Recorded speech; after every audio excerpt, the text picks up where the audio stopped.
ABC News World Headquarters in New York. This is World News Tonight with David Muir. Good evening. We do begin tonight with this dangerous storm hitting right now, the second major storm this week, and now a third storm right behind it. 125 million Americans on alert for heavy snow and flash flooding now. There is also a tornado watch as we come on tonight. Multiple states in the south. Snow and ice pushing their way from Chicago to New York at this hour. Chicago getting the most snow of the season so far. Look at this tonight. Drivers struggling to stay on the roads. Virginia with a state of emergency in place at this hour. More than a foot of snow falling there in the last 24 hours. Hundreds of accidents now reported. Nearly 200,000 customers without power tonight. Heavy ice taking down power lines. Some of those lines you can see smoking when hitting the ice and snow on the ground. Lee Goldberg has the forecast where this hits tonight into tomorrow, and now this third storm right behind it. ABC's Alex Perez leading us off with the images already tonight. Tonight, the second of three powerful cross-country storms is wreaking havoc in the heartland. The biggest snowfall of the season so far for Chicago. North of the city in Lake County, traffic crawling on Interstate 94. Mail trucks stuck in drifts, cars littering ditches all over the place. Our Kansas City station, KMBC, out on snowy Interstate 70 before dawn. Definitely a situation where you have to be very cautious. The system set to slam the east just as millions are digging out from the last one. Overnight, white-knuckle driving around Baltimore. Multiple vehicles sliding on and off the road. D.C. digging out from half a foot. Drivers in Atlantic City dealing with a hidden danger. The potholes you can't see when they're covered with snow, so that's what makes it a little bit more dangerous. Virginia, with that state of emergency in place, hit hard. Huge trees crashing down onto homes. Nearly 200,000 losing power. State police reporting nearly 900 crashes and nearly 90 hurt. Thankfully, no fatalities. And David, we're not in the clear just yet. Now, a third winter storm is expected to hit Friday night before the return of sub-zero temperatures. David? Alex Perez in Chicago tonight. Alex, thank you. Let's get right to Chief Meteorologist Lee Goldberg from our New York station, WABC. Hi, Lee. Hey, David, a dangerous situation unfolding across the south. We have tornado watches out from Louisiana to Mississippi and Alabama. Active tornado warning west of Hattiesburg. Places like Meridian and Monroeville all in line for this. The watch goes through this evening. To the north, it's a flood threat into Kentucky. Snow flying from Chicago to Detroit. Icing in the Blue Ridge where they saw a foot of snow yesterday. It'll be rain from D.C. to Philly, but a mix from New York to Boston that goes over to rain snow for northern New England. Out west, the third major storm of the week. It's coming on shore into California. There are flood watches out from San Francisco to L.A. The heavy rain will get into Southern California by tomorrow, up to 5 to 10 inches of rain. Obviously concerned about the mudslides potentially near the burn scars. We can have 5 to 10 inches of rain and maybe up to 8 feet of snow in the Sierra. This is the same storm that will cross the country and bring more snow and rain to the Midwest and Northeast by the weekend. David? Another fast-moving storm. Lee Goldberg with us tonight. Lee, thank you. In the meantime, we turn now to the other major news this Wednesday night. President Trump revealing he had a 90-minute phone call with Vladimir Putin today, talking about ending the war with Ukraine. The president then speaking with President Zelensky after that call. And when President Trump was asked today if Russia and Ukraine are equals in this peace effort, President Trump said that's an interesting question.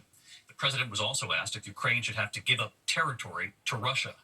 Here's our chief White House correspondent, Mary Bruce, tonight. President Trump on the phone today with Russian President Putin for 90 minutes, agreeing to start negotiations immediately to end the war in Ukraine. Trump choosing to talk with Putin first. We had a great call, and it lasted for a long time, over an hour this morning. I also had with President Zelensky a very good call after that.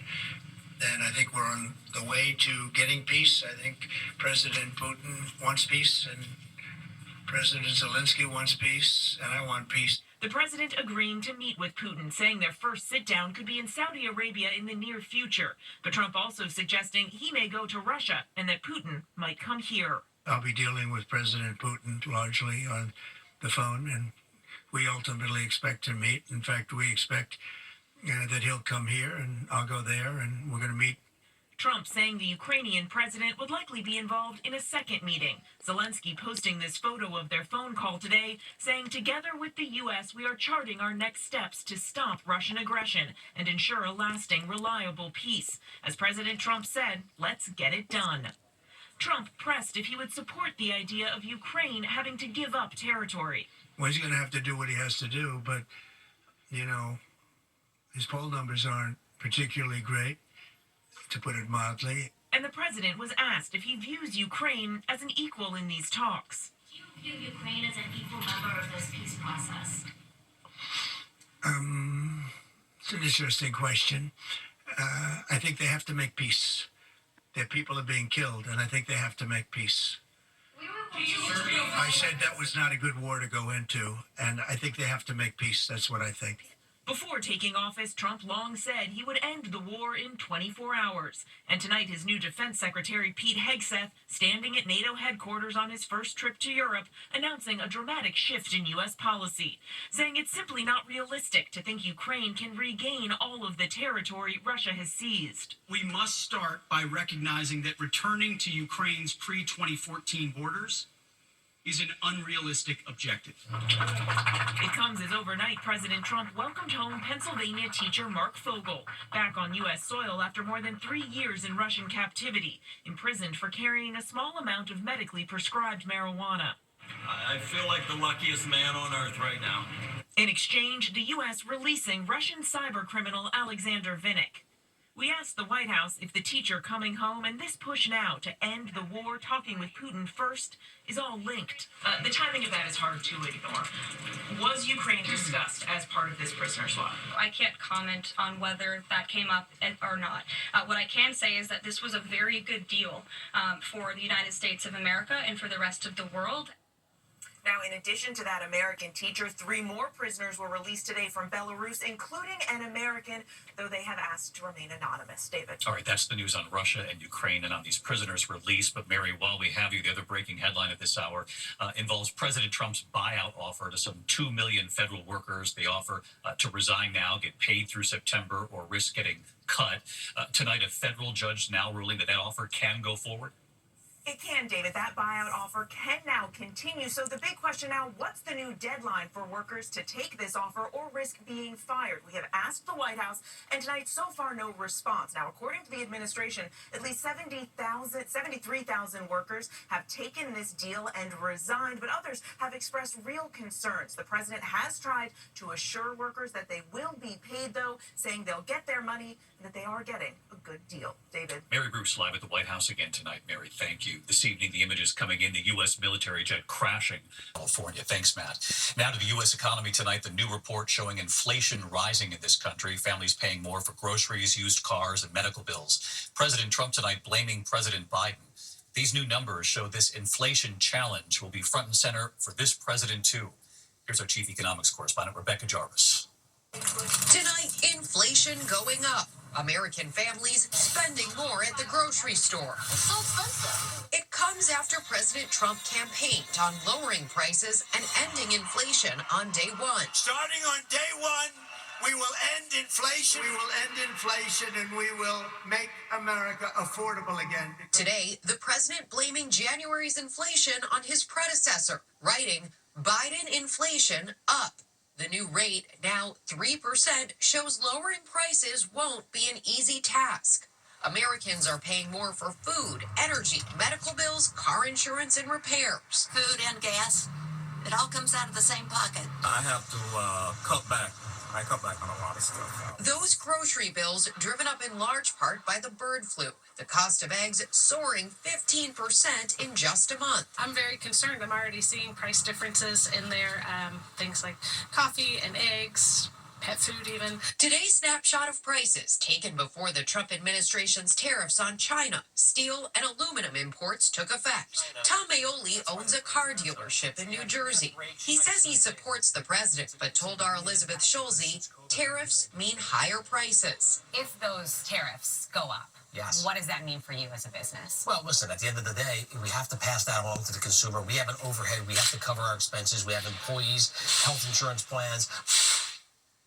The president also calling on the Fed today to cut interest rates, but that's unlikely to happen anytime soon. Fed Chair Powell telling Congress today he's not in a hurry to do that, as cutting interest rates can actually drive prices higher. Today's report reinforcing just what a challenge it will be, David, to get inflation back to normal. David? Rebecca Jarvis right here in New York. Rebecca, thank you. Tonight, the Senate confirming one of President Trump's most controversial nominees, Tulsi Gabbard, has now the police case that made national headlines. Officials in Sangamon County, Illinois tonight have now finalized a $10 million settlement for the deadly police shooting of Sonia Massey, a black woman killed in her home last year.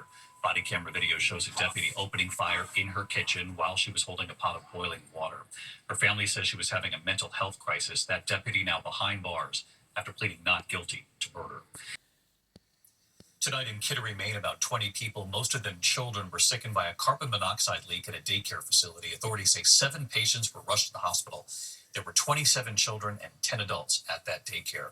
Tonight, 2 train derailments. Crews in northern Ohio working to clean up damage after 19 train cars derailed. 2 cars were leaking, 1 carrying ethanol. No one was hurt. And in western Massachusetts, in Wendell, 15 cars off the tracks. No one hurt there, and no risk to the public tonight. When we come back here, what do Mariah Carey, Cyndi Lauper, and Chubby Checker all have in common tonight? To the index tonight, the nominations for this year's Rock and Roll Hall of Fame.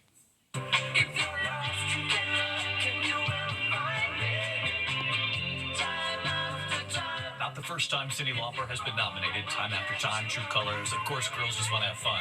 Mariah Carey, The Black Crowes, Joe Cocker, and Chubby Checker all nominated too. When we come back here tonight,